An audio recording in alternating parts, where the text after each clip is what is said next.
Mr. President, we are here. We are at the border. In this video, the Ukrainian military reports to the President of Ukraine on reaching part of Russia's border with the Kharkiv region. It took a lot of time and efforts to achieve the goal, but Ukraine's defenders coped and repelled the Russian invaders.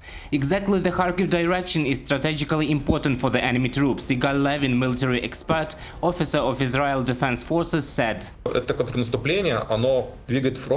This counter-attack is moving the front closer to Vovchansk. Why this is important? Vovchansk is one of the points from which the logistics arteries pass. The groupings that are advancing on Izum, they have only 2 arteries there, 2 lines. Even if Vovchansk is now taken now, the liberated territories of Ukraine keep these logistics lines under fire control, one of them for sure. The Russian military also suffers significant losses in manpower and equipment in the Donbas. The equipment level of enemy units in certain areas is less than 20%, the General Staff of the Armed Forces of Ukraine reports. During the past day it was possible to repel 17 attacks and destroy 2 Russian helicopters. The enemy concentrated its main efforts in the Liman, Severodonetsk, Bakhmut, Avdiivka and Kurakhova directions. According to the British intelligence, Russia has already lost about 1/3 of the ground forces that had been accumulated in February before the beginning of the invasion of Ukraine. The most difficult situation is in the Luhansk region. According to the head of the regional military administration, Serhiy Haidai, only 10% of the region remains under the control of the armed forces of Ukraine. This footage shows the Ukrainian military destroying 3 railroad bridges in the direction of Severodonetsk and Lysychansk in order to stop the enemy offensive in that direction. People continue to be evacuated from Severodonetsk. There were more people who wanted to leave. Police patrol officers were able to pick up 10 people. The car was under fire. Fortunately, they quickly passed through without casualties. The people of Severodonetsk are already safe. Serhiy Haidai, head of the Luhansk Regional Military Administration. And this is footage of the Severodonetsk hospital shelled by the Russian military. Despite significant destruction, medics continue to rescue wounded residents. The city is under enemy attack every day.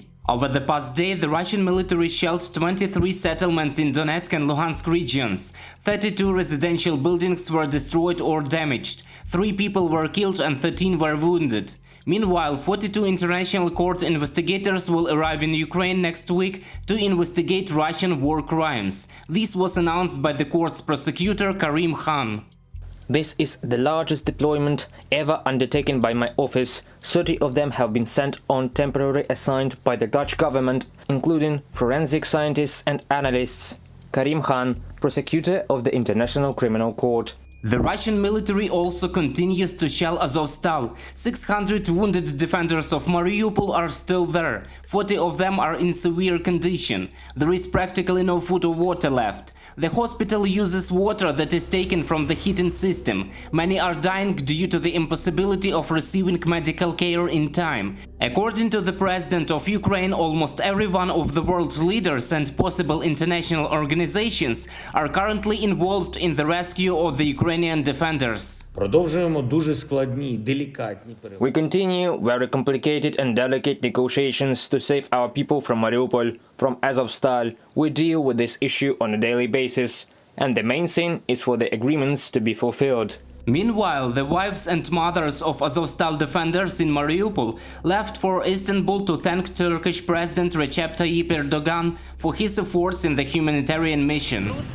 We ask Erdogan to unite efforts with Chinese leader Xi Jinping to save our heroes and save our sons and daughters. The defenders are not losing their spirit. Even under the sound of bombing, they sing Ukrainian songs. Stefania, mamo, mamo, Stefania, rozkwitaje pole, a woda sivieje. To remind, the Ukrainian band Kalush Orchestra won the Eurovision Song Contest in Italy exactly with this song.